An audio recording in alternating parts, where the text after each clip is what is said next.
So these are only found on antigen-presenting cells. Our B lymphocyte, our macrophage, or the dendritic cell. Now, will those cells have MHC class I molecules? No. Yes, because they have a nuclei. So they're going to have their own MHC class I molecule. All right?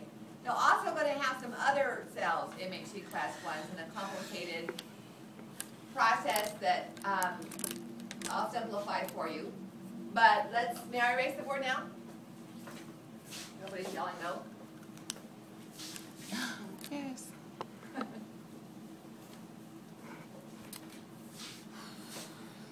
So this also is going to utilize the endoplasmic reticulum, but the source of the peptide that binds to the MHC class II is exogenous material. So our macrophages and our dendrites are phagocytic cells. In fact, the macrophage, that's one of its primary roles, is to just phagocytose and break down bacteria and viruses and virus-infected cells. Its other role is to present antigens. Okay? The dendritic cell's only role is to present antigens. I don't know if you remember the term Langerhans cell. That's another word for dendritic cell. And they're found in the stratum spinosum of the epithelia of skin. And what happens is they meet some invading pathogen, virus or bacterium, ingest it, and go through the process we're going to talk about in just a moment. And then they move. They leave the skin and they go to lymph nodes. They go into the blind capillaries and take that antigen to the T cells in the lymph nodes or in the tonsils. So their only role is antigen presentation. Okay? Dendritic, right? So now let's look at how they get that antigen. So we're looking at MHC2. These are found only on APCs. And I know if I just use APC, you're going to forget what it stands for, so.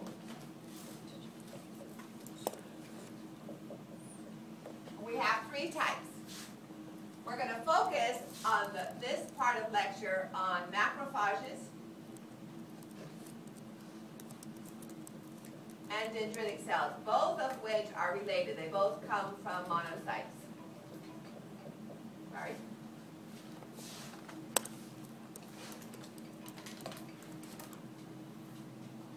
My oldest son never calls me, so this has to go then. So macrophages and dendritic cells. They are phagocytic, and that's important because these are exogenous proteins. So we have a cell that is going to, we'll probably run a different one. We have a cell that is going to internalize a pathogen. For convenience sake, let's just make it a virus. So it's internalizing a virus. It's going to put this virus in a vesicle.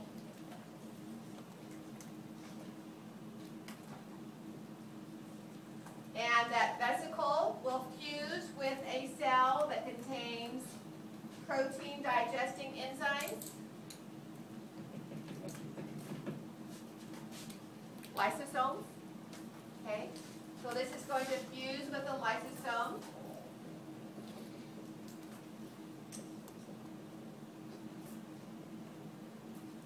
Which breaks down our virus into viral fragments.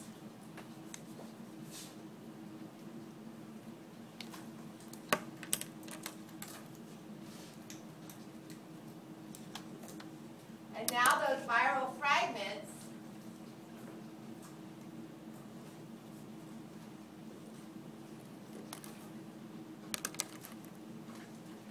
will fuse with an endoplasmic reticulum, or sacs from an endoplasmic reticulum,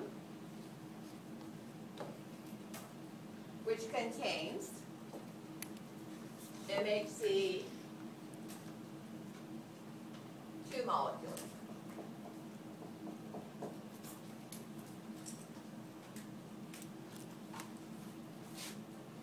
And those, like the MHC1 molecules, are now sent to the surface. And so on our surface, we have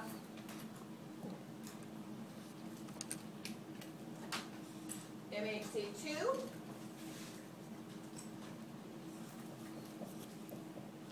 carrying an exogenous viral fragment.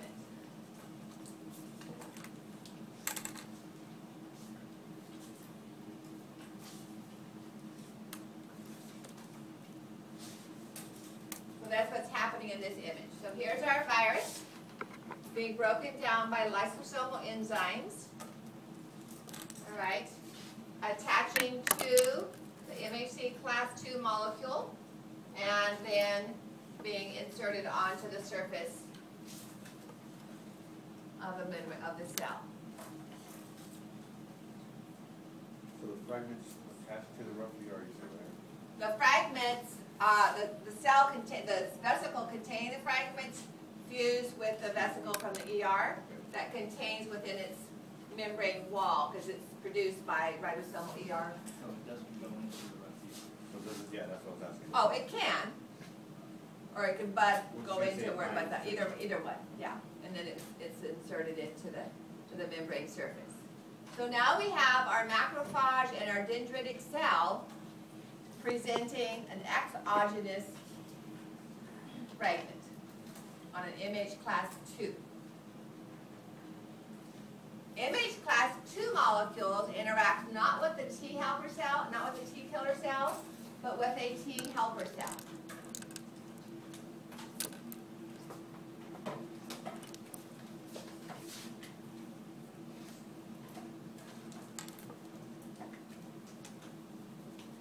So here's a T helper cell. It also has a receptor that recognizes not MHC class 1, but MHC class 2.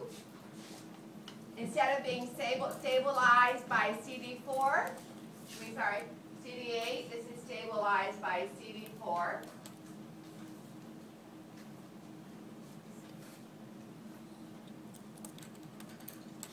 And there's some other molecules that stabilize it, but I just wanted to show you this aspect of the MHC class 2 molecule.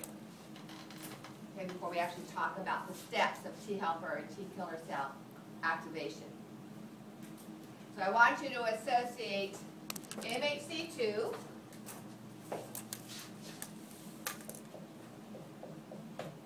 with antigen-presenting cells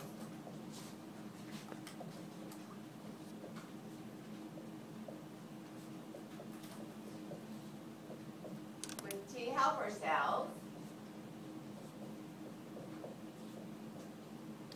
and with the CD4 molecule.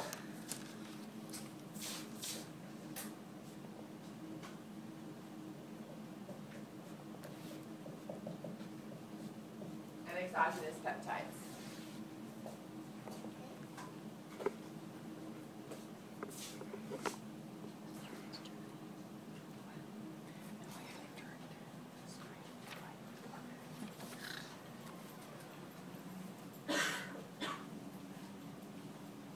So now we're going to put these facts together and follow the process of activating a T helper and then a T killer cell. So let me go back to this earlier diagram.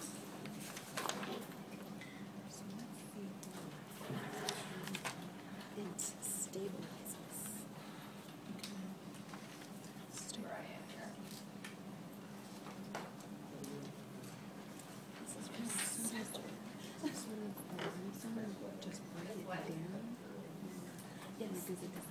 So this is what we just got through talking about. Okay?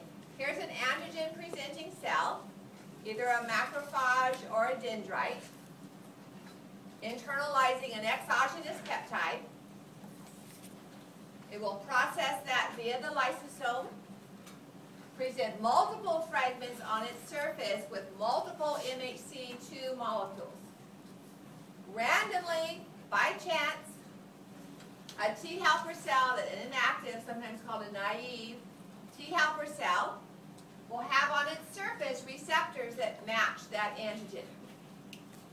and it will lock onto that MHC2 molecule and become activated. So that's the process we're going to talk about next. And then we'll move from the activated T helper cell to how it activates the T killer cell. Okay?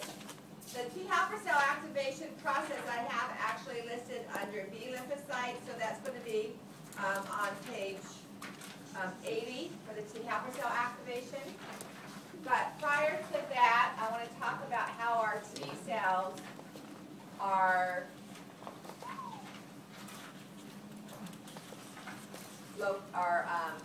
going to be affected. So our primary focus today are the cell-mediated immunity. It's called cell-mediated because there's a direct cell-to-cell contact, as I indicated earlier, between the T killer cells, T helper cells, and the antigen. So T cells, I mentioned that we would come back to the function of the thymus today. There's a little bit more information on it back on page 50. I believe it's page 56. But what I'm going to go through now is what you need to know about it. All right. So we're looking at for T cell, how T cells mature. So where's that? So that's described on 74. On the process of maturation is described on page 56 and on the bottom of page 74. So there's a little bit more detail on page 56. Where are the stem cells for T lymphocytes located? In the red bone marrow. In the fetus, also in the liver, and in the spleen. Okay. Lymphocytes can leave the bone marrow. If they do, they end up being nurtured in the thymus. The ones that are nurtured in the thymus become T lymphocytes. The ones that stay behind become B lymphocytes. So it's not predetermined before that. It's where they mature that affects how they develop. All right. So in the thymus, then remember we have the cortex and the medulla. And so the lymphocytes that end up in the thymus undergo a quote-unquote learning process. Out in the cortex of the thymus, remember the darker purple areas of the thymic lobules, they are exposed to cells that have MHC1 molecules on them, and they have to answer a question. Does it recognize the MHC1 surface marker? They have to, because otherwise they're not going to be able to become activated. So if they do not recognize it, they are of no use to the body. And so cell suicide is triggered, and that term is apoptosis. The second key is silent. Usually it's some change in the mitochondria that occurs in the cell and dies. Okay? So, fine, they recognize an MHC1 molecule for the T killer cells. For the T lymphocytes, they have to recognize the MHC2. Then, does it react to a self-antigen? Does it react strongly to the endogenous peptide? It's exposed. This happens in the medulla of the thymus. So this first exposure happens in the cortex, and then it slowly migrates to the medulla. And they're exposed in the medulla to the antigen markers on the body cells, on the MHC1 complexes. And if they react strongly to those, they are of no use to the body. We don't want autoimmune diseases. We don't want them to react to our own self-antigens, our endogenous peptides. So if that happens in the medulla, they have to commit suicide. Okay? So if they have to recognize the MHC and they can live. If they don't, they have to die. Then they move to the medulla and they're exposed over and over and over to different cell antigens. Each time, and it's not that they can't respond at all. They're allowed to respond weakly, but if they have a strong reaction, they have to commit suicide. It's also in the medulla that they proliferate. They clone themselves. All right, so we have multiple copies. And in the cortex is also where there's genetic mutation, and so these T cells develop different receptors to recognize different antigens on their surface. So we end up with this, from the thymus, they then go out and populate the lymph nodes and the tonsils and the spleen, our secondary lymph organs. Yes? The first time they react, you said recognize. Yes. The They- second time they react, it's also recognition? No, it's a recognition, yeah. It's interacting, it's binding to the MHC1 and responding by the production of other additional surface molecules is what they do. That's the MHC class 1 molecule. It's a self marker. So once they go through these series of tests, they leave the thymus and move out into the body tissues. This is happening in childhood, and it's happening up until about mid-teens, 15, 16, 17. After that, you're pretty much done with becoming immunocompetent. The thymus, remember, gets replaced by fat cells. It's an endocrine organ, and so the few cells that are left still makes the hormone thymosin, which encourages the B and the T cells to replicate. By the time you get your late 50s and 60s, even that hormone is not secreted as much. And so you see people, older individuals who have problems, they're not as immune effective and less resistant to disease. Okay, so let's stop here so your brains are alert and take a short break, a 10-minute break. And then when we come back, we'll look at